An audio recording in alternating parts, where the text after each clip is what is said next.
Hey everybody, it's Charles with Red Fern Dynamics. I'm going to jump out here in the shop real quick and do an updated video of the gas system on the inside of the trailers. So bear with me one second and let's jump in one of these trailers. So there you have it. This is pretty much kind of an empty white box. We're about to put the doors and windows in, but you can clearly see the gas system coming up through the floor.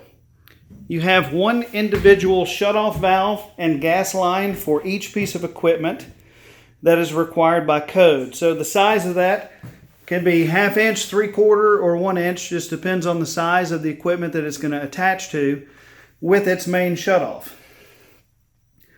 As we pan up, you can clearly see the firewall, which is stainless steel and concrete board, which has a 50 or less flame spread rating, which is again required by code. You have the pull handle for your fire suppression. You have the switch for your exhaust.